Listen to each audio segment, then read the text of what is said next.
নেকি আৰু গৌৰৱ গগৈয়ে ৰেজাউল কৰিমৰ বক্তব্যক সমৰ্থন কৰিছে, কৈছে যে এইটো বৰ অসমৰ কথা কোৱা নাই, আমি সকলোৱে শুনিছোঁ। ধুবুৰীক বৰ অসমৰ কথা ক'লেহেঁতেন শংকৰদেৱৰ আদৰ্শৰে বৰ অসম কৰিম।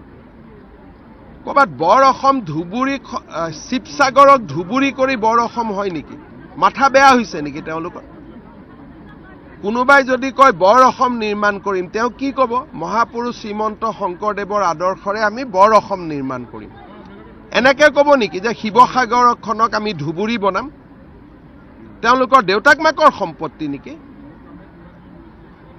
এইটো কি ধৰণৰ কথা কয়? ৰেজাউল কৰিমৰ দেউতাক মাকে শিৱসাগৰ নিৰ্মাণ কৰিছিল নেকি?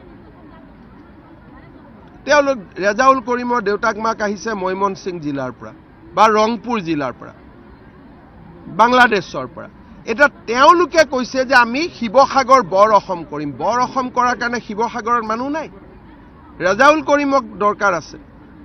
বৰ অসম কৰাৰ কাৰণে শিৱসাগৰৰ কোনো ঐতিহ্য নাই, পৰম্পৰা নাই। স্বৰ্গদেউ চাওলুং চুকাফাই শিৱসাগৰ জিলা, অবিভক্ত শিৱসাগৰ জিলাত ৰাজধানী পাতি বৰ অসম নিৰ্মাণ কৰি থৈ গৈছে। এটা বৰ অসম নিৰ্মাণ কৰাৰ কাৰণে বাংলাদেশ মূলৰ ৰেজাউল কৰিমক প্ৰয়োজন হ'ব নেকি শিৱসাগৰৰ ৰাইজক? তেওঁ কালি কিমান বেয়া কথা কৈছে যে শিৱসাগৰখনক আমি ধুবুৰী বনাম। এইটো কিবা কথাৰ কথা হ'ল নেকি কওকচোন? এনেকে ক'ব নাপায়। আৰু এইবিলাক দেৱব্ৰত শইকীয়া, গৌৰৱ গগৈ কি পায় নাজানো, মিয়াৰ প্ৰতি কিয় ইমান মৰম? ভোটটোতো দিয়ে অসমীয়া মানুহে। মিয়াৰ চৰ্দাৰ নেকি গৌৰৱ গগৈ? কিয় মৰম মই ইমান নাজানো, কিবা আছে, ময়ো বুজি নাপাওঁ এইবিলাক। কিবা থাকিব ভিতৰত আৰু কিনো ক'ম আৰু।